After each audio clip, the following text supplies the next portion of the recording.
That is Rocky's KGF.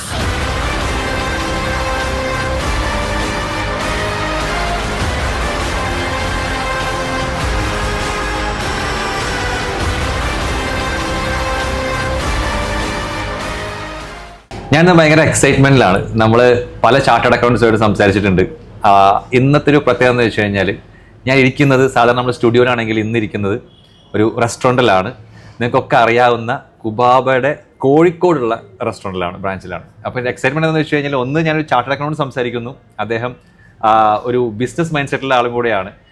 എൻ്റെ ഇന്നത്തെ ഏറ്റവും വലിയ എക്സൈറ്റ്മെൻറ്റ് എന്ന് പറയുന്നത് ഇത് കഴിയുമ്പോൾ എനിക്ക് ഇവിടുന്ന് ഒരു കുഴിമന്തി കിട്ടും എന്നുള്ളതാണ്. അപ്പോൾ ഞാൻ അതിന് വേണ്ടി വെയിറ്റിംഗ് ആണ്. അപ്പോൾ നമുക്ക് നമ്മുടെ പ്രിയപ്പെട്ട ചാർട്ടേഡ് അക്കൗണ്ടൻ്റ് ആയിട്ടുള്ള നമ്മുടെ ട്രിപ്പിളുടെ ഫാക്കൽറ്റി ആയിട്ടുള്ള കുബാബയുടെ വൺ ഓഫ് ദി പാർട്ടായിട്ടുള്ള നമ്മുടെ ഷഹീർ സാറിനെ വെൽക്കം ചെയ്യാം. Sir welcome. സാറേ, സ്റ്റാർട്ടിങ് തന്നെ ചോദിക്കാനുള്ളത്, ഒരു ചാർട്ടേഡ് അക്കൗണ്ടൻ്റ് ആണ് സാറ്, അധ്യാപകനാണ്, ഒപ്പം കുബാബയുടെ ഒരു പാർട്ടാണ് സാറ്. അപ്പോൾ സാറിൻ്റെ റോൾ എന്താണ് ഇവിടെ? ഒപ്പം ആസ് എ CA ഒരു ബിസിനസ്സിനെ എത്രമാത്രം ഒരു ചാർട്ടേഡ് അക്കൗണ്ടിന് സപ്പോർട്ട് ചെയ്യാൻ പറ്റും, സഹായിക്കാൻ പറ്റും എന്നുള്ള ചോദ്യം എനിക്ക് തോന്നുന്നു സാറിനോട് ചോദിച്ചാൽ ഭയങ്കര വിത്ത് എക്സാമ്പിൾ ചില ഉത്തരങ്ങൾ കിട്ടും എന്നാണ് ഞാൻ പ്രതീക്ഷിക്കുന്നത്. അപ്പം ലെറ്റ് സ്റ്റാർട്ട് വിത്ത് കുബാബ. എങ്ങനെയാണ് കുബാബയായിട്ടുള്ള സാറിൻ്റെ കണക്ഷൻ എന്താണെന്നുള്ളത്? കുബാബ ഒരു ഫാമിലി ബിസിനസ്സാണ്.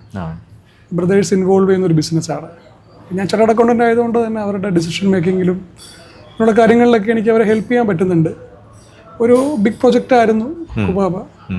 സ്റ്റാർട്ട് ചെയ്തത് വളരെ സ്മോൾ ആയിട്ടാണെങ്കിലും പിന്നെ പോകെ ഒരു പ്രൊജക്റ്റ് വലുതായി വന്നു. അപ്പം അതിന് ഓരോ സ്റ്റെപ്പിലും നമ്മളൊരു ചാർട്ടേഡ് അക്കൗണ്ടൻ്റ് നിലയ്ക്ക് എനിക്ക് ഭയങ്കരമായിട്ട് ഇവരെ ഹെൽപ്പ് ചെയ്യാൻ പറ്റിയിട്ടുണ്ട്.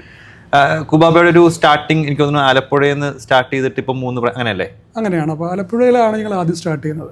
അപ്പോൾ ആലപ്പുഴയിൽ ഒരു കുഴിമന്തി എന്നുള്ളൊരു സ്പെഷ്യലൈസ്ഡ് പ്രൊഡക്റ്റിലേക്ക് ഞങ്ങൾ മാറിയതാണ്. കാരണം മൾട്ടിപ്പിൾ പ്രൊഡക്റ്റ് ചെയ്ത് ഒരു മാർക്കറ്റ് ഉണ്ടാക്കി എടുക്കുന്ന ഒരു സ്കോപ്പിനെ പറ്റി ഒരു ഐഡിയ ഇല്ലായിരുന്നു.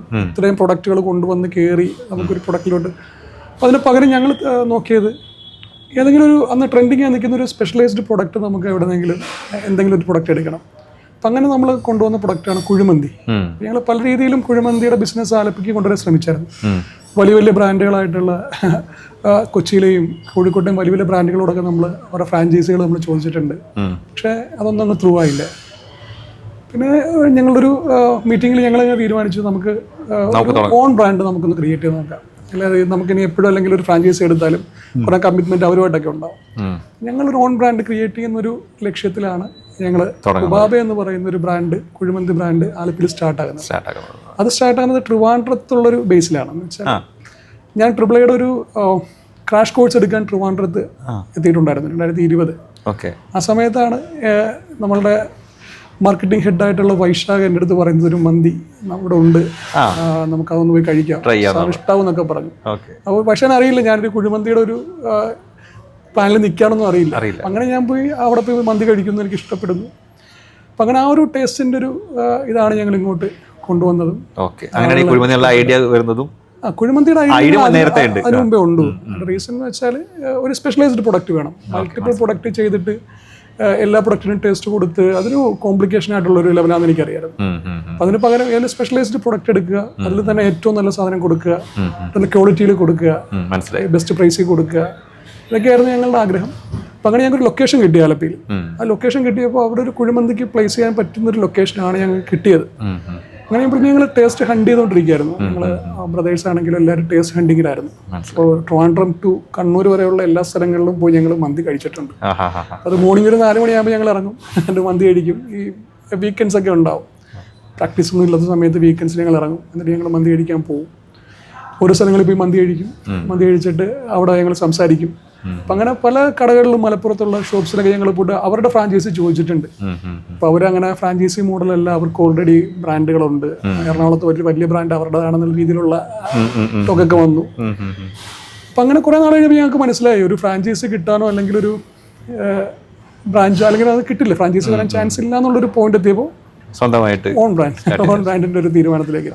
ഞാൻ ഇങ്ങനെ കേട്ടിട്ടുണ്ട്, അതായത് ബിസിനസ്സിലേക്ക് ഇറങ്ങുമ്പോൾ ഏറ്റവും റിസ്ക് ഇൻവോൾവ് ആയിട്ടുള്ള ബിസിനസ് ഒന്നാണ് ഫുഡ് അല്ലെങ്കിൽ റെസ്റ്റോറൻറ്റ് ബിസിനസ് എന്ന് കേട്ടിട്ടുണ്ട്. അപ്പം എനിക്ക് തോന്നുന്നു ചാർട്ടേഡ് അക്കൗണ്ടൻ്റ് ആകുന്ന സമയത്ത് ഫിനാൻഷ്യൽ മാനേജ്മെന്റ് എന്ന് പറഞ്ഞൊരു ടോപ്പിക് തന്നെയാണല്ലോ പഠിക്കുന്ന ടോപ്പിക്കുകളിലൊന്ന്. അപ്പം ആസ് എ CA ഈ റിസ്ക് അനലൈസ് ചെയ്യാനും അത് കൺട്രോൾ ചെയ്യാനൊക്കെ പ്രൊഫഷൻ ഹെൽപ്പ് ചെയ്തിട്ടുണ്ടോ, അതോ അതിനപ്പുറത്തേക്കുള്ള ഒരു ബിസിനസ് മൈൻഡ് സെറ്റ് അതാണോ അവിടെ വർക്ക് ആയിട്ടുള്ളത്? ഞാൻ 2017 പാസ് ഔട്ടാണ്. 2013 ഞാൻ ഇന്നാകുന്നത്. ഞാൻ പാസ്സാകുന്ന സമയത്തുള്ള പാസിംഗ് പെർസെൻറ്റേജ് വളരെ ലോ ആണ്. എല്ലാവരും പറയുന്നൊരു കാര്യമുണ്ട്, ഇപ്പോൾ എനിക്ക് ഫിനാൻഷ്യൽ ബാക്ക്ഗ്രൗണ്ട് ഉള്ള ഒരു ഫാമിലിയിൽ നിന്നൊന്നും വന്നൊരാളല്ല ഞാൻ. ഏറ്റവും ഹൈ റിസ്ക് ഉള്ള സമയത്ത് എൻ്റെ ബ്രദർ പഠിക്കുന്നു, സിസ്റ്റർ പഠിക്കുന്നു, എൻ്റെ ഫാദറിൻ്റെ ഒരു ഇംഗത്തിൽ നിന്നാണെങ്കിൽ ഇതൊന്നും നടക്കാത്തൊരു സമയത്താണ് ഞാൻ സിയിലേക്ക് വരുന്നത് തന്നെ. സിയിലേക്ക് വന്നതിന് ശേഷം എനിക്ക് മനസ്സിലായി ഇത് അത്ര എന്താ പറയുക എളുപ്പം പാസ്സാകാൻ പറ്റുന്ന ഒരു കോഴ്സല്ല. ബികോം പോലെയൊന്നും അത്രയ്ക്ക് പെട്ടെന്ന് പാസ്സാകാൻ പറ്റുന്ന ഒരു കോഴ്സല്ല. പിന്നെ എനിക്ക് അത്യാവശ്യമായിരുന്നു സി എ കംപ്ലീറ്റ് ചെയ്യാൻ അത്യാവശ്യമായിരുന്നു. കാരണം വേറെ ഫിനാൻഷ്യൽ ബാക്കപ്പ് ഒന്നും ഇല്ലാത്തതുകൊണ്ട് പഠിക്കാനുള്ള കഴിവ് ദൈവം തന്നിട്ടുണ്ട്. അപ്പോൾ അത് വെച്ച് മാത്രമേ സക്സസ് ആകാൻ പറ്റത്തുള്ളൂ എന്നൊരു ബോധം എനിക്കുണ്ട്. അപ്പോൾ എല്ലാവരും പല ആൾക്കാരും പറഞ്ഞിട്ടുണ്ട് സി എയിലേക്ക് പോകുമ്പോൾ 100 പേരിൽ ഒരാളൊക്കെ പാസ്സാവുള്ളൂ. അപ്പോൾ ഹൈ റിസ്ക് ഉള്ളൊരു ഏരിയ ആയിരുന്നു സി എ. അപ്പോൾ ആ സി എയിലേക്ക് എത്തിപ്പെടുക എന്ന് പറയുന്നത് തന്നെയാണ് ഏറ്റവും വലിയ റിസ്ക്. അത് സക്സസ് ആകുക എന്നുള്ളതാണ് ഏറ്റവും വലിയ റിസ്ക്. അപ്പോൾ ആ ഒരു റിസ്ക് ഫാക്ടറി 2% ഒക്കെയാണെന്ന് പാസിംഗ് പെർസെൻറ്റേജ് പറയുന്നത്. ആ സമയത്ത് നമ്മൾ അതൊന്നും അത് അങ്ങനെ എനിക്ക് തോന്നുന്നത് എനിക്ക് പേടിയുണ്ടായിരുന്നു പാസ്സാകാൻ പറ്റുമെന്ന്. ആ പേടിയായിരിക്കണം എന്നെ പാസ്സാക്കിയത്. കാരണം പാസ്സായില്ലെങ്കിൽ ഒന്നുമില്ല, ബാക്കിലോട്ട് നോക്കുമ്പോൾ ഒന്നുമില്ല, 0 ആണ്. അപ്പോൾ പാസ്സാകണം, പാസ്സായിരിക്കാൻ പറ്റില്ല. അപ്പോൾ ആ രീതിയിൽ നമ്മുടെ സ്റ്റഡി പ്ലാൻ ഒക്കെ മാറ്റി, എല്ലാ ഇൻവോൾവ്മെൻറ്റും മാറ്റി. പലയിടത്തു നിന്നും നമുക്കിപ്പോൾ ഫാമിലി പരമായിട്ടുള്ള ഇടത്തു നിന്നാണെങ്കിൽ എല്ലാവരും മാറ്റി നിർത്തലുകളൊക്കെ ഉണ്ടാവും. കാരണം ഫിനാൻഷ്യലി നമ്മൾ ഇച്ചിരി പൂറായി കഴിയുമ്പോൾ ഉള്ള എല്ലാം ഉണ്ടായിട്ടുണ്ട്. ഇതെല്ലാം നമുക്കൊരു അനുഭവമാക്കി, ഇതെല്ലാം നമുക്കൊരു ഫ്യൂലാക്കിയാണ് നമ്മൾ പഠിച്ചുകൊണ്ടിരുന്നത്. കിടന്ന് ഉറങ്ങുമ്പോൾ പൻവർ സാറൊക്കെ പറയും ഫിയർ ഉണ്ട് എന്ന് വെച്ചാൽ കിടന്നുറങ്ങുമ്പോൾ എഴുന്നേക്കും, പഠിക്കണം, പഠിക്കാതിരിക്കാൻ പറ്റത്തില്ല. 10 മണിക്കൂറോ 12 മണിക്കൂറോ 16 മണിക്കൂറൊക്കെ നമുക്ക് പഠിക്കാൻ യാതൊരുവിധ ഇതും വന്നിട്ടില്ല. അതുകൊണ്ട് ആ ഒരു ചെറിയൊരു ടൈം സ്പെൻഡ് തന്നെ പാസ്സാകാൻ പറ്റി. അപ്പം ഞാൻ എൻ്റെ ലൈഫിൽ ഇപ്പോഴും എൻ്റെ സ്റ്റുഡൻസിനോട് ക്ലാസ് ചെയ്യാൻ പറയും, ഞാൻ കുബാബ ഉണ്ടാക്കിയതോ അല്ലെങ്കിൽ വേറെ ഇപ്പം ട്രേഡ് ചെയ്യുന്നതോ അതൊന്നും ഒന്നുമല്ല. ഞാൻ സി എ പാസ്സായതാണ് എൻ്റെ ഫസ്റ്റ് പോയിന്റ്, എൻ്റെ ഏറ്റവും വലിയ പോയിന്റ്. ഇപ്പം എൻ്റെ എല്ലാ കാര്യങ്ങളും എൻ്റെ ലൈഫിൽ നടന്നിട്ടുള്ള എല്ലാ കാര്യങ്ങളും നടന്നത് സി എ ഉള്ളതുകൊണ്ടാണ്. ഈവൻ എൻ്റെ മാരേജ് ആകട്ടെ, എൻ്റെ പാരൻസ് ഇപ്പോൾ ജീവിക്കുന്ന ലെവലാകട്ടെ, ഇതെല്ലാം നടന്നത് സി എ ഉള്ളതുകൊണ്ട്. അല്ലാതെ ഞാൻ വന്നിട്ട് കുബാബ റെസ്റ്റോറൻറ്റ് അല്ല ആദ്യം പ്ലാൻ ചെയ്തത്, അത് സി എ ആണ്. ചില ആൾക്കാർ അവരുടെ എയിം പറയും റെസ്റ്റോറൻറ്റ് തുടങ്ങണം സാറേ, അല്ലെങ്കിൽ ഇന്ന് ബിസിനസ് ചെയ്യണമെന്നൊക്കെ എന്നോട് പറയുമ്പോൾ ഞാൻ പറയും നിങ്ങൾ ആദ്യം സി എ കംപ്ലീറ്റ് ചെയ്യും. സി എ കംപ്ലീറ്റ് ചെയ്യുമ്പോൾ ഒരു ഇത് കിട്ടും നിങ്ങൾക്ക്, ഫുള്ളായിട്ടുള്ളൊരു ഐഡിയ, ഒരു ബിസിനസ്സിനെ പറ്റിയുള്ള ഐഡിയ ഇതെല്ലാം കിട്ടും. ഇതെല്ലാം കംപ്ലീറ്റ് ആക്കിയിട്ട് നിങ്ങൾ സി എ കംപ്ലീറ്റ് ആക്കിയിട്ട് ഇറങ്ങി. ഇന്നലെ കൂടെ ഞാൻ സ്റ്റുഡൻ്റ് ഇവിടെ വന്നായിരുന്നു. അവനും അംബിഷൻ ഉള്ള ഒരാളാണ്, ഫൈനൽ പഠിച്ചുകൊണ്ടിരിക്കുന്ന ആളാണ്. അപ്പോൾ അവനൊരു പുതിയ ബിസിനസ്സിലേക്ക് ഇൻവെസ്റ്റേഴ്സൊക്കെ വന്നിട്ട് ബിസിനസ് ചെയ്യാൻ വേണ്ടി നിൽക്കുകയാണ്. അപ്പോൾ ഞാനോട് പറഞ്ഞു സി എ കംപ്ലീറ്റ് ചെയ്യണം, സി എ കംപ്ലീറ്റ് ചെയ്ത് കഴിഞ്ഞിട്ട് ആണ് എൻ്റെ ഒരു ആഗ്രഹം. പക്ഷേ ഇപ്പം ഇൻവെസ്റ്റേഴ്സ് ഉണ്ടെങ്കിൽ നീ ചെയ്യുക, പക്ഷെ അല്ലെങ്കിൽ നീ സി എന്തെങ്കിലും കംപ്ലീറ്റ്. അപ്പോൾ അവൻ പറഞ്ഞു എൻ്റെ പാരൻസിനോട് വാക്കാണ് ഞാൻ സി എ കംപ്ലീറ്റ് ചെയ്യും, കംപ്ലീറ്റ് ചെയ്യും. സാറ് എങ്ങനെയാണ് സി എ എന്ന് പറയുന്ന ഒരു കോഴ്സിലേക്ക് എത്തുന്നത്? ആ ഒരു കാലത്ത് അങ്ങനെ ഒരു കോഴ്സ് ഉണ്ട്, അത് എടുക്കാമെന്ന് തീരുമാനിക്കുന്ന പോയിന്റ് അതൊരു ജേണിയാണെന്ന് വെച്ചാൽ ഞാനൊരു ബികോം കഴിഞ്ഞിട്ട് ഒരു കമ്പ്യൂട്ടർ സയൻസ് ഒരു +2 തന്നെ ഞാൻ കൊമേഴ്സ് അല്ലായിരുന്നു ആദ്യം, ഞാൻ കമ്പ്യൂട്ടർ സയൻസ് ആയിരുന്നു. എന്നിട്ട് പിന്നെ ഞാൻ കൊമേഴ്സിലേക്ക് മാറിയതാണ്. ചില ഇതായിട്ട് ഞാൻ കൊമേഴ്സിലേക്ക് മാറി. കൊമേഴ്സിലേക്ക് മാറിക്കഴിഞ്ഞിട്ട് പിന്നെ കൊമേഴ്സിൻ്റെ ടോപ്പിൻ്റെ സി ആണെന്നുള്ള അത് ബോധം എനിക്കില്ല. എനിക്ക് കൊമേഴ്സ് കഴിഞ്ഞിട്ട് എനിക്ക് ഒരു കമ്പ്യൂട്ടർ എഞ്ചിനീയർ ആകണം, എൻ്റെ ആഗ്രഹം അതാണ്. വലിയൊരു കമ്പ്യൂട്ടർ എഞ്ചിനീയർ ആകണം. അന്ന് കമ്പ്യൂട്ടർ തിളങ്ങുന്ന സമയമാണ്. കമ്പ്യൂട്ടർ എഞ്ചിനീയർ ആകാൻ വേണ്ടിയിട്ട് മാത്രമാണ് ഞാൻ പഠിച്ചത്. പിന്നെ എന്നിട്ട് ബികോം എടുത്തു. ബികോം എടുത്തതും എൻ്റെ ഒരു ഡിഗ്രി വേണം, എല്ലാത്ത ലെവലിലൊന്നുമല്ല ഞാൻ ബികോം എടുത്തത്. ബികോം ഒരു ഡിഗ്രി ആയിട്ട് തന്നെ കാണാൻ വേണ്ടി മാത്രം എടുക്കുകയാണ്. അപ്പോഴും ഞാൻ പഠിച്ചുകൊണ്ടിരിക്കുന്നുണ്ട്. ബാക്ക് എൻഡിൽ ഞാൻ ഹാർഡ്വെയർ പഠിക്കുന്നുണ്ട്, സോഫ്റ്റ്വെയർ പഠിക്കുന്നുണ്ട്.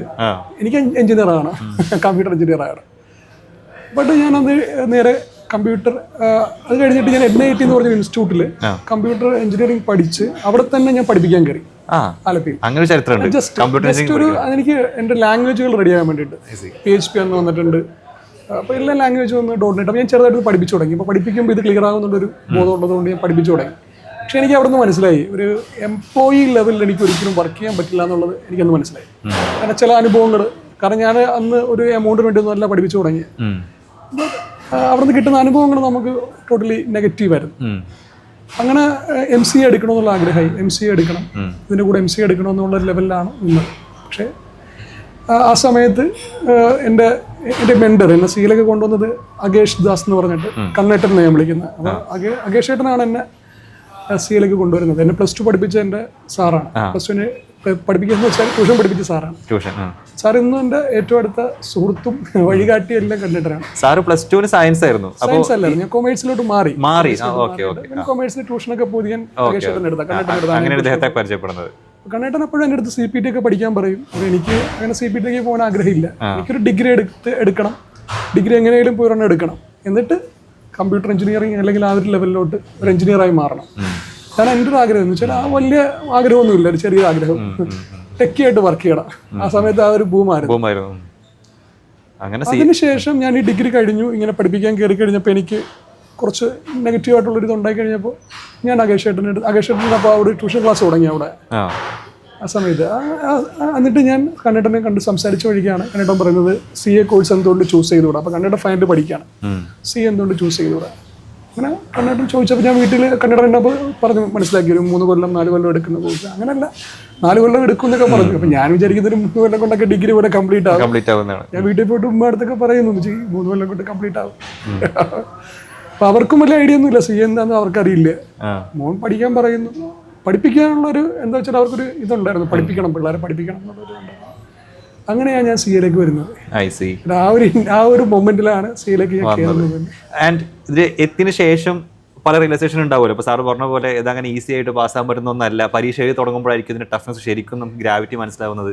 ആൻഡ് ഫസ്റ്റ് അറ്റംപ്റ്റിൽ എല്ലാം ക്ലിയർ ആയിട്ടില്ലായിരിക്കുമെന്നാണ് കാരണം ഞാൻ ഒരാളെ കണ്ടിട്ടില്ല. അപ്പോൾ ഈ സെറ്റ് ബാക്സ് ഉണ്ടാവും. അപ്പോൾ ഈ സമയത്തൊക്കെ ഈ ഫെയിലേഴ്സ് ഉണ്ടാകുമ്പോഴും അല്ലെങ്കിൽ ഈ ഹാർഡ്ഷിപ്പ് എടുക്കുന്ന സമയത്തൊക്കെ എങ്ങനെയായിരുന്നു സാർ അത് ഓവർകം ചെയ്തിരുന്നത്, മുന്നോട്ട് പോയിരുന്നത്? എന്തായിരുന്നു ആ ഡ്രൈവിംഗ് ഫാക്ടർ എന്നുള്ളത്? ഫസ്റ്റ് അറ്റംപ്റ്റ് എന്ന് വെച്ചാൽ ഞാൻ രജിസ്റ്റർ ചെയ്തു, എക്സാം എഴുതിയില്ല. എന്ന് വെച്ചാൽ ലീവ് എടുത്തു, അഡ്മിഷൻ ലീവ് എടുത്തു, എക്സാം എഴുതിയില്ല. അപ്പം അങ്ങനെ എനിക്കറിയില്ല എന്തൊക്കെയാണ് സബ്ജക്റ്റ് എന്ന് പോലും എനിക്ക് വലിയ പിടുത്തമില്ല.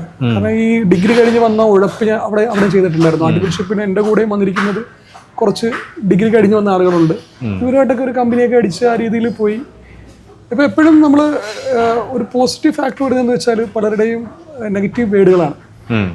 അതാണ് ഇൻസൾട്ടാണ് എപ്പോഴും ഇതാകുന്നത്. അപ്പം അങ്ങനെ ചില ആൾക്കാർ പറഞ്ഞു തുടങ്ങി എനിക്ക് CAക്കുള്ള കേപ്പബിലിറ്റി ഇല്ല എന്ന് നമ്മളോട് പറയാൻ പറ്റാത്ത ആളുകൾ വരെ പറഞ്ഞു തുടങ്ങുമ്പോൾ ഒരു ദിവസം അങ്ങനെ പറഞ്ഞിട്ടുണ്ട്. അതിങ്ങനെ കേട്ടു, ഞാൻ ഒരാളങ്ങനെ പറയുന്നത് കേട്ടു, CAയിലേക്കൊന്നുമുള്ള ഇതൊന്നും ഇല്ല. അന്ന് നൈറ്റ് എനിക്ക് ഭയങ്കര ഫ്രസ്ട്രേഷനും. ഞാൻ തീരുമാനിച്ചു അതെന്താ അങ്ങനെ CA ആയിട്ട് നിൽക്കുന്ന ഒരാൾ CA അല്ലാത്ത ഒരാളുടെ അടുത്ത് കിട്ടത്തില്ല എന്ന് പറയാൻ എന്നെ ജഡ്ജ് ചെയ്യേണ്ട ഇതില്ലല്ലോ. ഞാനപ്പോൾ ഫസ്റ്റ് തീരുമാനിച്ചത് ഡ്രോപ്പ് ചെയ്യുന്നതാണ് CA. അങ്ങനെ വീണ്ടും കണ്ണേട്ടൻ്റെ അടുത്ത് ഞാൻ സംസാരിച്ചു, എനിക്ക് CA പറ്റുമെന്ന് തോന്നുന്നില്ല. കണ്ണേട്ടൻ വീണ്ടും എൻ്റെ അടുത്ത് പറഞ്ഞു പറ്റും ചെയ്യണം, കാരണം പറ്റും, നോക്ക്. അന്ന് രാത്രി ഞാൻ തീരുമാനിച്ചു അങ്ങനെയാണെങ്കിൽ ഒന്ന് അവിടെ എത്തണമല്ലോ.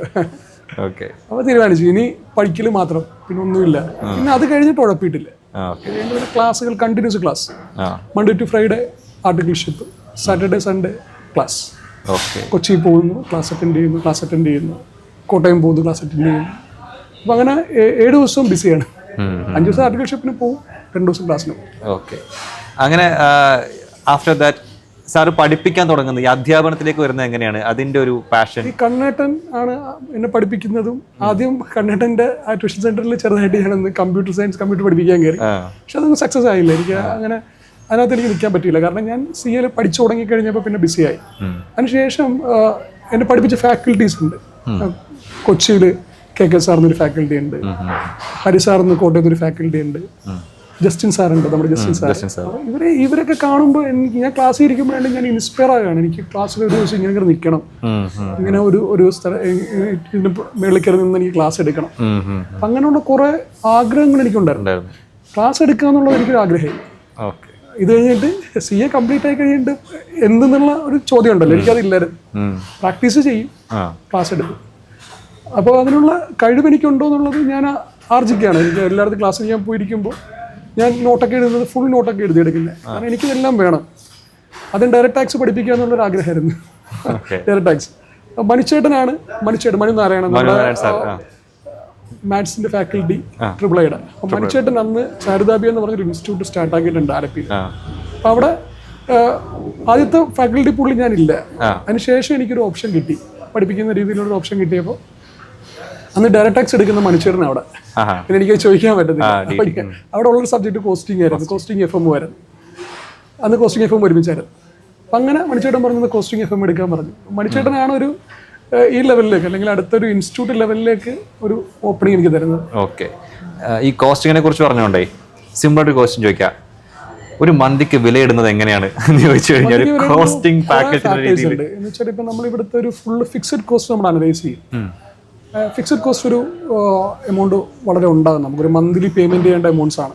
അത് എനിക്കാ ഇവിടെ സീറോ ബിസിനസ് നടന്നിട്ട് നമ്മൾ പേയ്മെന്റ് ചെയ്യേണ്ട എമൗണ്ടുകൾ എടുത്തിട്ടാണ് ഫിക്സഡ് കോസ്റ്റ് എടുക്കുന്നത്. ഈ ഫിക്സഡ് കോസ്റ്റ് എടുത്ത് വെച്ചിട്ട് നമ്മളൊരു ബ്രേക്ക് ഈവൻ കണ്ടുപിടിക്കും. ബ്രേക്ക് ഈവൻ എന്ന് വെച്ചാൽ നമ്മൾ ഇതിനൊരു സെല്ലിംഗ് പ്രൈസ് ഫിക്സ് ചെയ്തിട്ടിട്ട് അതിൽ നിന്ന് പ്രൊഡ്യൂസ് ചെയ്യാനുള്ള കോസ്റ്റ് കുറയ്ക്കും, അതിന്റെ മേക്കിംഗ് കോസ്റ്റ് കുറയ്ക്കും. അപ്പൊ കിട്ടുന്ന ഐറ്റമാണ് ഒരു കോൺട്രിബ്യൂഷൻ എന്ന് പറയും. ആ കോൺട്രിബ്യൂഷൻ വെച്ചിട്ട് ഈ ഫിക്സഡ് കോസ്റ്റ് നമ്മൾ ഡിവൈഡ് ചെയ്യും. ഒരു എക്സാമ്പിൾ പറഞ്ഞാൽ ഇപ്പോൾ ഷാസ് ബൈ ഒരു ബിസിനസ് സ്റ്റാർട്ട് ചെയ്യുകയാണെങ്കിൽ അതിന് ഒരു മാസം ഒരു 2 ലക്ഷം രൂപ ഫിക്സഡ് കോസ്റ്റ് ഉണ്ട്. ഫിക്സഡ് കോസ്റ്റ് ഉണ്ട്. അത് ഇപ്പോൾ ബിസിനസ് നടന്നില്ല നടത്തിയാലും പേയ്മെന്റ് ചെയ്യണം. ഓക്കെ അല്ലേ? ഷാസ് ബൈ ആ പ്രൈസ് ഒരു ബക്കറ്റ് വിചാരിക്കും, ഒരു 100 രൂപയുടെ ബക്കറ്റ് ആണ് ഷാസ് ബൈ പ്രൊഡ്യൂസ് ചെയ്യുന്നത്. ഈ 100 രൂപ ബക്കറ്റ് എല്ലായിടത്തും നോക്കുമ്പോൾ അതിനൊരു 120 രൂപ ഒക്കെ വിൽക്കാൻ പറ്റും ഷാസ് ബൈക്ക് ക്വാളിറ്റി ഒക്കെ വെച്ചിട്ട്. കാരണം കോമ്പറ്റീഷൻ ഉണ്ട്, 120 രൂപയ്ക്ക് വിൽക്കാൻ പറ്റും എന്ന് വിചാരിക്കും. ഇത് മേക്ക് ചെയ്യാനുള്ള കോസ്റ്റ് എല്ലാം കൂടെ ഒരു 80 രൂപ വരുന്നുണ്ട്. 40 രൂപയാണ് അതിൽ നിന്ന് കിട്ടുന്ന കോൺട്രിബ്യൂഷൻ. അപ്പോൾ 2 ലക്ഷം രൂപ മാസം പേയ്മെന്റ് ചെയ്യണമെങ്കിൽ ഈ 2 lakh ഡിവൈഡഡ് ബൈ 40 5,000 ബക്കറ്റ്സിന്റെ ഡിമാൻഡ് ഉണ്ടായിരിക്കണം. ഇൻ കേസ് ഷാസ് ബൈയുടെ ഡിമാൻഡ് 5,000 ഇല്ലാതുണ്ടെങ്കിൽ ചെയ്യരുത്. അല്ലെങ്കിൽ പ്രൈസ് കൂട്ടണം. നമുക്ക് എപ്പോഴും പ്രൈസ് കൂട്ടിയോ അല്ലെങ്കിൽ കോസ്റ്റ് കുറച്ചോ മാത്രമേ പ്രോഫിറ്റ് ആക്കാൻ പറ്റുള്ളൂ. അപ്പോൾ നമ്മളിപ്പോൾ 120 എന്നുള്ളത് 200 രൂപയിലൊക്കെ എത്തിച്ചു കഴിഞ്ഞാൽ നമ്മുടെ മേക്കിംഗ് കോസ്റ്റ് 80 രൂപ ആണെങ്കിലും 120 രൂപ പെർ ബക്കറ്റിൽ നിന്ന് കിട്ടും. അപ്പോൾ നമ്മൾ 2000 യൂണിറ്റ് ഒക്കെ വിറ്റാൽ മതി, എണ്ണം കുറയും. ഇവിടെ നമ്മളൊരു ഡിമാൻഡ് അനലൈസ് ചെയ്തിട്ടുണ്ട്. അതനുസരിച്ച് ഇപ്പം മന്തിയുടെ പ്രൈസ് നമ്മൾ വെച്ചിരിക്കുന്നത് അതനുസരിച്ചിട്ടാണ്. ഇപ്പം ഇൻ കേസ് നമ്മുടെ വോളിയം കൂടുകയാണെങ്കിൽ നമുക്ക് എന്ത് ചെയ്യാം, വേണമെങ്കിൽ ഇച്ചിരി പ്രൈസ് കുറയ്ക്കാം. വോളിയം കുറയുകയാണെങ്കിൽ പ്രൈസ് കൂട്ടാം. നമ്മുടെ ഒരു അത്രയും പേര് കഴിച്ചു മാറിയെങ്കിൽ മാത്രമേ ഈ ഫിക്സഡ് കോസ്റ്റ് പോയി നമുക്ക് അടുത്ത ലെവലിലേക്ക് പോകാൻ പറ്റുള്ളൂ. പിന്നെ കുബാബ ഒരു ബ്രാൻഡിങ്ങും കൂടെയാണ് ഇതിനകത്ത് ഉദ്ദേശിക്കുന്നത്. കൂടുതലും ഞങ്ങളുടെ എന്താ പറയുക എല്ലാ പൈസ എടുത്തിട്ട് ഞങ്ങൾ പോയിട്ട് ഭയങ്കര ഇതൊന്നുമല്ല. കുബാബ അടുത്തടുത്ത ലെവലിലേക്ക് പോയിക്കൊണ്ടിരിക്കുകയാണ്. ഇനി അടുത്ത പെരിന്തൽമണ്ണ പ്രൊജക്ട് ഓണാണ്, അവിടെ നടന്നുകൊണ്ടിരിക്കുകയാണ് പ്രൊജക്ട്.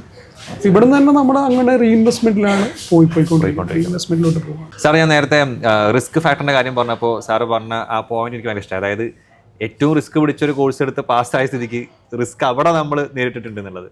അതിനപ്പുറത്തേക്ക് ഈ പറയുന്ന പോലെ അഗെയിൻ റെസ്റ്റോറൻറ്റ് ബിസിനസ്സാണ്, റിസ്ക് ഇൻവോൾവ് ആണ്, ഹൈ റിസ്ക് ഇൻവോൾവ് ആണ്.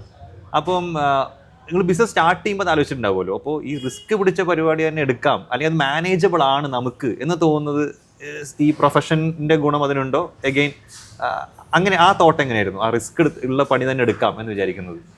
2 കാര്യങ്ങളാണ്. ഒന്ന് പാഷനാണ് അതിനകത്ത്.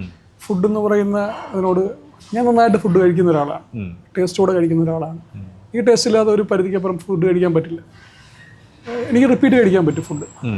ഒരു ടേസ്റ്റുള്ള ഫുഡ് എനിക്ക് റിപ്പീറ്റ് കഴിക്കാൻ പറ്റും. പക്ഷേ ടേസ്റ്റ് ഇല്ലാത്ത ഫുഡുകൾ ഞാൻ എൻ്റെ എനിക്ക് കഴിക്കാൻ പറ്റില്ല. അപ്പോൾ അങ്ങനെ ഫുഡിനോടൊരു പാഷൻ നമുക്കുണ്ട്. ടേസ്റ്റ് ഇങ്ങനെ ആയിരിക്കണം, ഈ ടേസ്റ്റ് എനിക്ക് ഇഷ്ടപ്പെട്ട ടേസ്റ്റുകൾ മാത്രമേ ഇവിടെ കൊടുക്കുന്നുള്ളൂ. അല്ലെങ്കിൽ ഇവിടുത്തെ കൊടുക്കുന്ന ഓരോ ടേസ്റ്റും ഞങ്ങൾ എല്ലാവരും ചെക്ക് ചെയ്ത് അതിനിപ്പോൾ എന്തെങ്കിലും ഒരു കംപ്ലൈൻറ്റോ അല്ലെങ്കിൽ എന്തെങ്കിലും ഒരു ഇതുണ്ടെങ്കിൽ അത് മാറ്റുക, പ്രൊഡക്റ്റിൽ തന്നെ മാറ്റിയേക്കും. അങ്ങനെ അത്രയും R&D കഴിഞ്ഞിട്ടാണ് ഓരോ പ്രൊഡക്റ്റിലൂടെ കയറുന്നത്.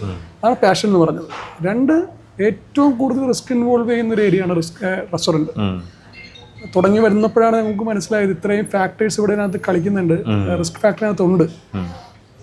അപ്പോൾ റെസ്റ്റോറൻറ്റ് തുടങ്ങുന്നതിന് മുമ്പ് തന്നെ ഞങ്ങൾക്ക് ആർക്ക് റെസ്റ്റോറൻറ്റിൻ്റെ ഒരു ബാക്കപ്പ് ഒന്നുമില്ല. ബാക്കപ്പ് ഒന്നുമില്ല. ഞങ്ങൾ ചെയ്തെന്ന് വെച്ചാൽ ഞാൻ പഠിച്ചു ഇതിനെപ്പറ്റി. CA പഠിച്ചുകൊണ്ട് തന്നെ വേറെ ഏത് ഫീൽഡ് പഠിക്കാൻ പറ്റും.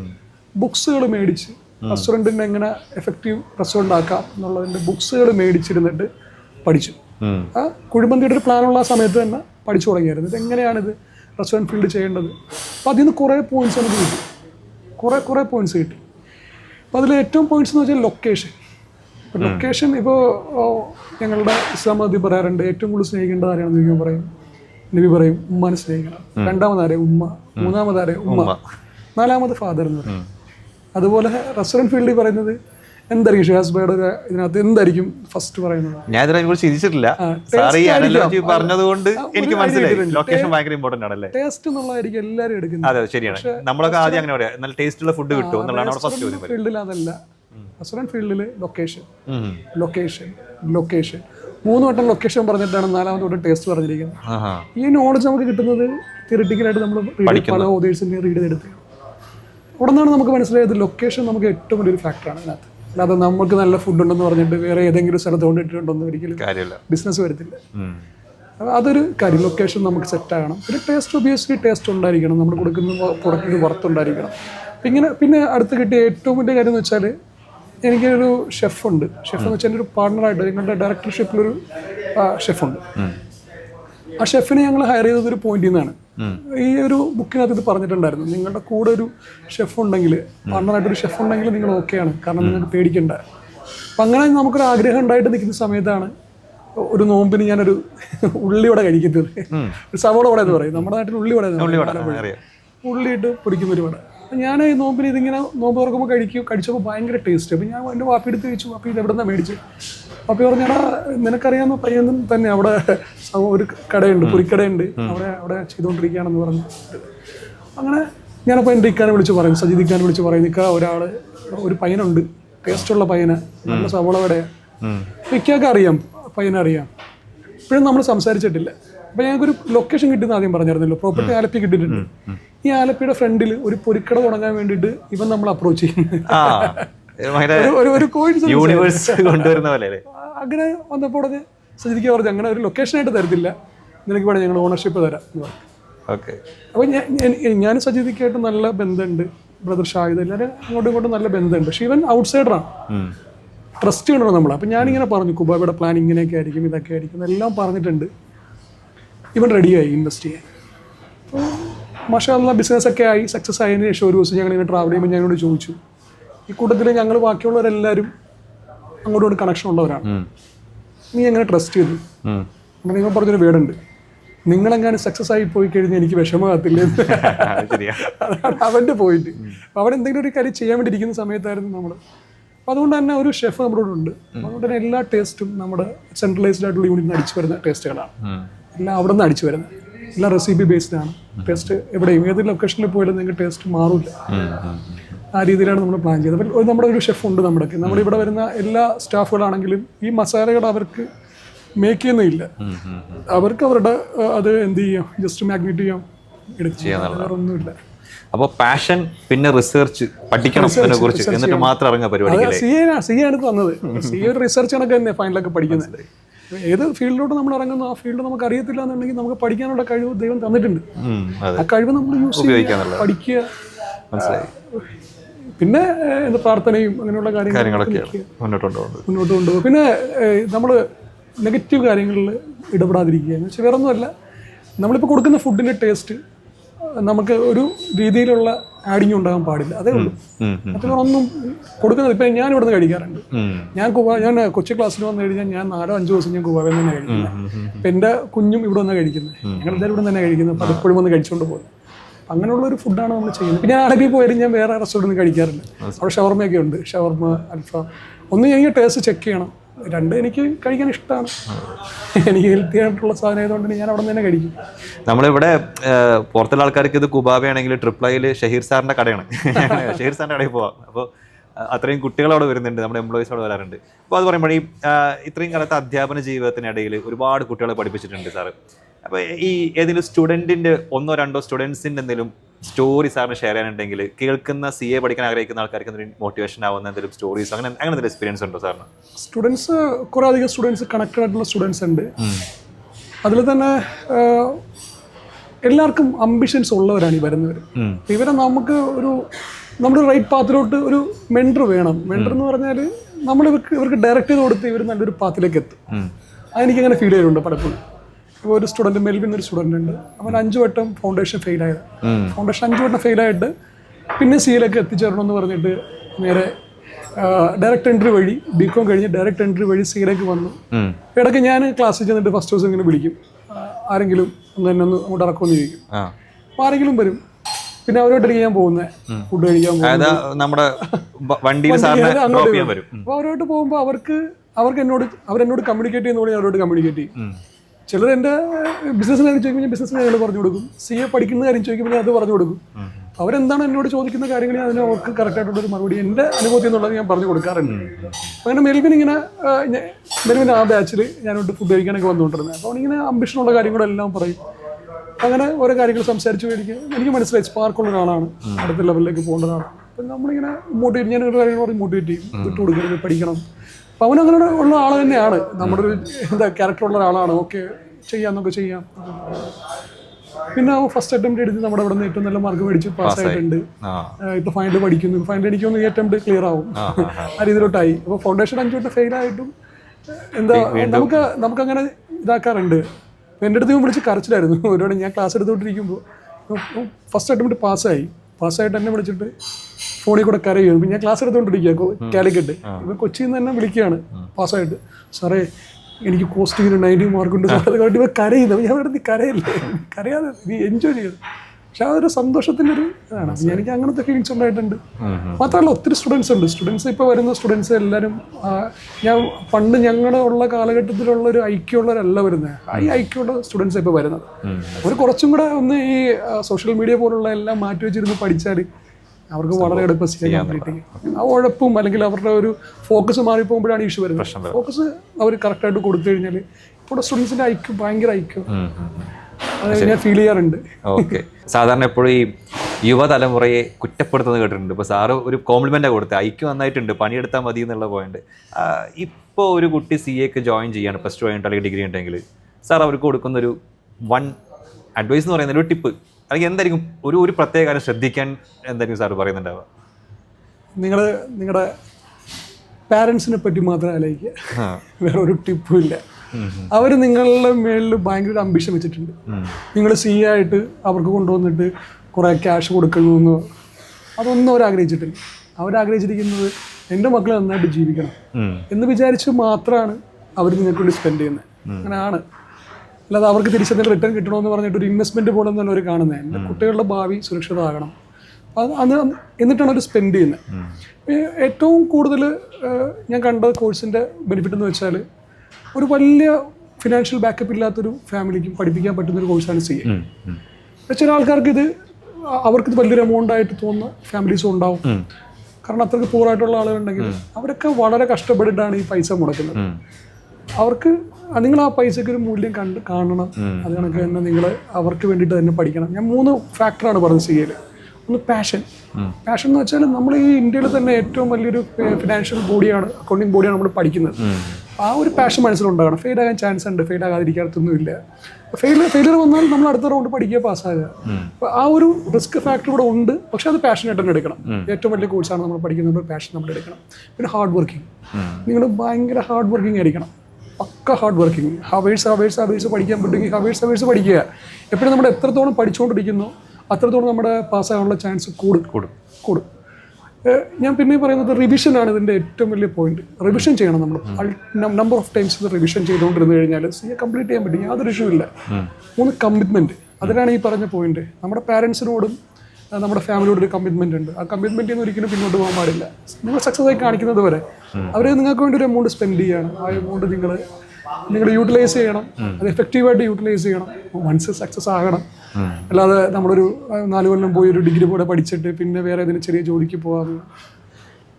പിന്നെ CA കോഴ്സിലേക്ക് വരുന്ന ഒരാൾ ലോക്കിലാണ്, ഒരു ഹുക്കിലാണ്. അവർ CA ഫ്രണ്ടിലോട്ട് ആഡ് ചെയ്യാതെ ഒരിക്കലും അവർക്കൊരു സന്തോഷം ഉണ്ടാവില്ല. കാരണം ഞാൻ ഇടയ്ക്ക് ചോദിക്കും, ഞായറാഴ്ചയൊക്കെ വന്ന് ക്ലാസ്സിൽ ഇരിക്കുകയാണ്, ഞാൻ ചോദിക്കും നിങ്ങളുടെ ഏറ്റവും നല്ല ഏജ് 18 മുതൽ 23 വയസ്സ് വരെയുള്ള നല്ല ഏജ് കൊണ്ടുവന്ന് ഇൻവെസ്റ്റ് ചെയ്യണം. റിട്ടേൺ വേണ്ടേ? റിട്ടേൺ എന്താ? റിട്ടേൺ 23 വയസ്സ് കഴിയുമ്പോൾ ഫിനാൻഷ്യലി ബാക്ക്ഗ്രൗണ്ടാണ്, ഫിനാൻഷ്യൽ ഒരു സ്റ്റെബിലിറ്റി ഉണ്ടായി നല്ല രീതിയിൽ ജീവിച്ച് അടിച്ചു പൊളിച്ച്. ഇടയ്ക്കുള്ള അടുത്ത് പറയും നിങ്ങൾ പോയി ദുബായിൽ പോയിട്ട് മറ്റേ ഇവൻ അടിച്ചു പൊളിച്ചില്ല ഇടയ്ക്ക് നെഞ്ചിനുള്ളിൽ ഫാസ്റ്റ് കാണിക്കത്തില്ല. കുറച്ചുകൂടെ അടിച്ചു പൊളിക്കണം, അല്ലാതെ പൈസ വെച്ചുകൊണ്ടിരിക്കരുത്. പോകണം. അപ്പം ആ രീതിയിലോട്ട് പോകണമെന്നുണ്ടെങ്കിൽ ഈ സമയത്ത് നിങ്ങൾ സ്ട്രഗിൾ ചെയ്യണം. 4-5 കൊല്ലം നന്നായിട്ട് സ്ട്രഗിൾ ചെയ്യണം. ആ ഏജാണ് ഇവരുടെ ഏറ്റവും നല്ല ഏജ്. ഒരു മനുഷ്യൻ 60 വയസ്സോടെ ജീവിക്കുകയാണെങ്കിൽ ഞാൻ പറയും ഒരു 17 മുതൽ 23 വയസ്സുവരെയാണ് ഏറ്റവും നല്ല ഏജ്. അത് കൊണ്ടുവന്ന് ക്ലാസ്സിൽ ഇത്രയും മണിക്കൂർ ഇത്രയും കളയാണ്. അതൊരു ഇൻവെസ്റ്റ്മെന്റ്. ആ ഇൻവെസ്റ്റ്മെന്റ് റിട്ടേൺ എടുക്കില്ല എന്ന് പറഞ്ഞാൽ പിന്നെ അവൻ മണ്ടനല്ലേ. വെറുതെ ക്ലാസ്സിൽ വന്നിരിക്കുന്നു, വെറുതെ ഉഴപ്പുന്നു, ഫോക്കസ് നഷ്ടപ്പെടുന്നു. അങ്ങനെയുള്ള സ്റ്റുഡൻസ് ഞാൻ പറയും നിങ്ങൾ വേറെ ഏതെങ്കിലും കോഴ്സ് എടുക്കണം. ഈ കോഴ്സ് കൊണ്ട് കാര്യമില്ല. ബട്ട് ഫോക്കസ്ഡ് ആകും ഇവർക്ക് നല്ലൊരു ഇത് ട്രെയിനിങ് കൊടുത്ത് ഇതിൻ്റെ എപ്പോഴും നമ്മൾ സംസാരിക്കേണ്ടത്, ഞാൻ ഇവിടെയും പറയാറുണ്ട് കുപ്പത്തിൽ, എല്ലാവർക്കും അവർക്ക് എന്ത് കിട്ടുന്നു എന്ന് നമ്മൾ ആദ്യം പറഞ്ഞേക്കണം, എങ്കിലും അവർ അതിനെപ്പറ്റി ആഗ്രഹിക്കത്തുള്ളൂ. ആഗ്രഹമില്ലാതെ ഒരിക്കലും ഒരാൾ പെർഫോം ചെയ്യും. ഉറപ്പായിരിക്കും. ഇപ്പൊ ഇവിടെ ഒരു ARM ഉണ്ടെങ്കിൽ നമ്മൾ പറയും അടുത്ത പോസ്റ്റിന് കാറമാണ് പാക്കേജിങ്ങിനായിരിക്കും പെർഫോം ചെയ്യണം. എപ്പോഴും അവർ പെർഫോം ചെയ്യും, അതല്ലാതെ അവർ പെർഫോം ചെയ്യില്ല. കാരണം എപ്പോഴും നിൽക്കുന്നിടത്ത് നിൽക്കാനാണെങ്കിൽ പെർഫോമൻസ് എന്ന് പറഞ്ഞൊരു കാര്യമില്ല. ഇപ്പോൾ സ്റ്റുഡൻസിനാണെങ്കിൽ അവർ ഇന്ന ലെവലിലേക്ക് നിങ്ങൾ എത്തും, നിങ്ങൾ ഈ ഒരു ലെവലിലേക്ക് എത്തും എന്നുള്ളത് അവർ ആഗ്രഹിപ്പിച്ചുകൊണ്ടിരുന്നാൽ ആഗ്രഹങ്ങളാണ് മനുഷ്യനെ കൊണ്ടുപോകുന്നത്, അല്ലെങ്കിൽ അവിടെ എത്തിച്ചേർക്കുന്നത്. ആഗ്രഹിക്കുക എന്ന് പറയും, നന്നായിട്ട് ആഗ്രഹിക്കുക, എന്തും ആഗ്രഹിച്ചാൽ മതി, അതിനനുസരിച്ച് കഷ്ടപ്പെടണം, അത് ഒരു ടീം വർക്ക് ഉണ്ടാകണം, കിട്ടും. Sir and one more question, അതായത് സാർ ഇപ്പം ചാർട്ടേഡ് അക്കൗണ്ട് അതിന് ശേഷം അഗൈൻ ഒരു ഓൺടർപ്രണർഷിപ്പ് മൈൻഡ് സെറ്റ് ഉള്ളതുകൊണ്ട് തന്നെ അത്തരം കാര്യങ്ങളിലേക്ക് പോകുന്നു. അപ്പോൾ CA എന്ന് പറയുമ്പോൾ പ്രാക്ടീസ് അല്ലെങ്കിൽ എംപ്ലോയ്മെൻറ്റ്, കുറച്ച് പേരൊക്കെ അധ്യാപനത്തിലേക്ക് പോകുന്നു. അപ്പോൾ ഇതല്ലാതെ ഒരു കൺവെൻഷണൽ തോട്ട് അല്ലാതെ എങ്ങനെയൊക്കെ ശരിക്ക് ഒരു ചാർട്ടേഡ് അക്കൗണ്ട് എന്നുള്ള ക്വാളിഫിക്കേഷൻ നമുക്ക് യൂസ് ചെയ്യാൻ പറ്റും? ഏതൊക്കെ തരത്തിലാണ് അതിൻ്റെ ഓപ്പർച്യൂണിറ്റി? ഞാൻ CA ഇറങ്ങിയപ്പോൾ ഞാൻ കണ്ട ഏറ്റവും വലിയൊരു സ്കോപ്പ് പ്രാക്ടീസ് ആയിരുന്നു. പ്രാക്ടീസ് എന്ന് വെച്ചാൽ എനിക്ക് ടീച്ചിങ് ഉള്ളതുകൊണ്ടാണ് ഞാൻ പ്രാക്ടീസ് കണ്ടത്. അപ്പോൾ എനിക്ക് ഭയങ്കര പ്രഷർ ഉണ്ടായിരുന്നു, ഗൾഫിലേക്ക് പോകാനും എനിക്കായിട്ട് ഭയങ്കര പ്രഷർ ഉണ്ടായിരുന്നു.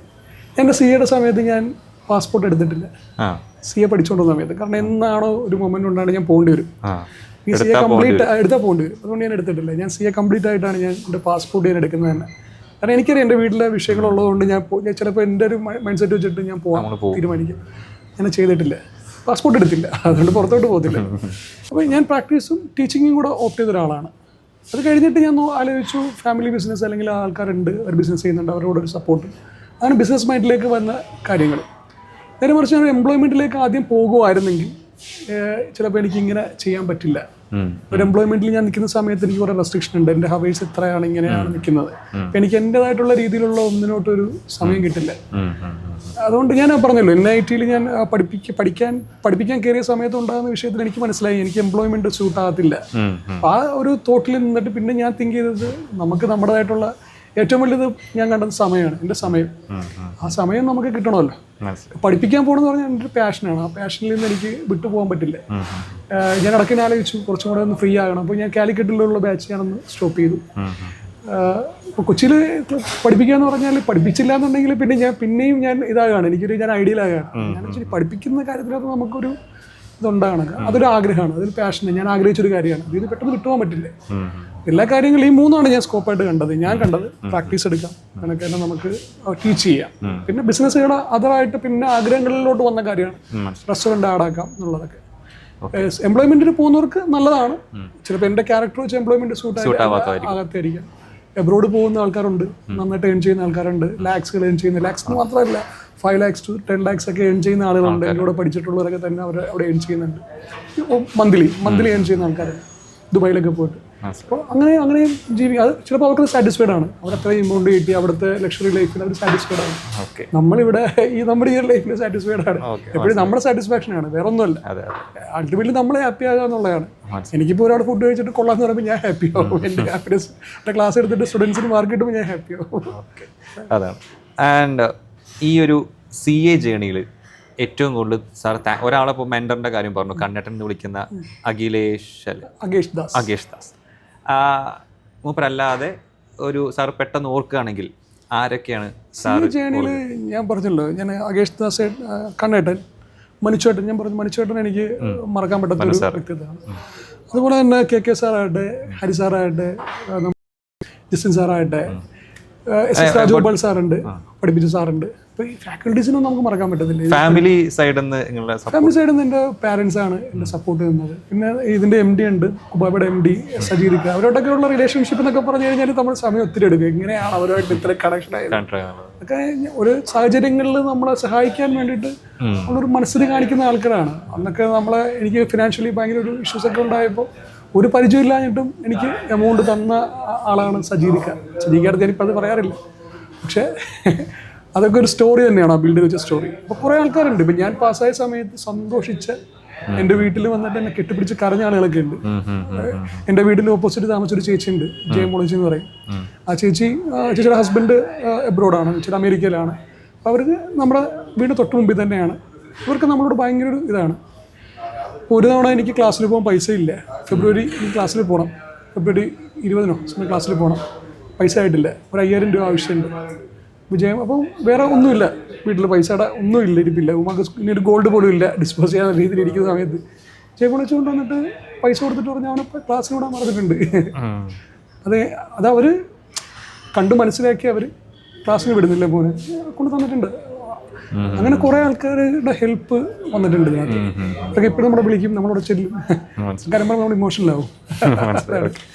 എന്തായാലും ഒരു ഫ്രഷ് ഇന്റർവ്യൂ ആയിരുന്നു എന്ന് പറയാം. ഞാൻ കുറേ എണ്ണം ചെയ്തിട്ടുണ്ട്. അപ്പോൾ ഈ ഒരു ആംബിയൻസ്, നമ്മൾ സംസാരിച്ച കുറേ കാര്യങ്ങൾ സാധാരണ CA ആയിട്ടുള്ള ടോക്സിൽ വരാത്ത ടോപ്പിക്സൊക്കെ ആയിരുന്നു. അപ്പം ഇനി അടുത്ത ചടങ്ങിലേക്ക് കിടക്കാം എന്നുള്ളതാണ്. ഫുഡ് കഴിക്കാന്നുള്ളതാണ്. ഇനി thank you very much sir. കാണുന്ന ആളുകൾക്കും ഒരുപാട് പുതിയ പെർസ്പെക്റ്റീവ് കിട്ടിയിട്ടുണ്ടാവും. അപ്പോൾ നമുക്ക് ഇനി ഇങ്ങനെ അടുത്ത പുതിയ ടോപ്പിക്കുകളായി പുതിയ ഇന്റർവ്യൂസിൽ വീണ്ടും കാണാം. Thank you very much.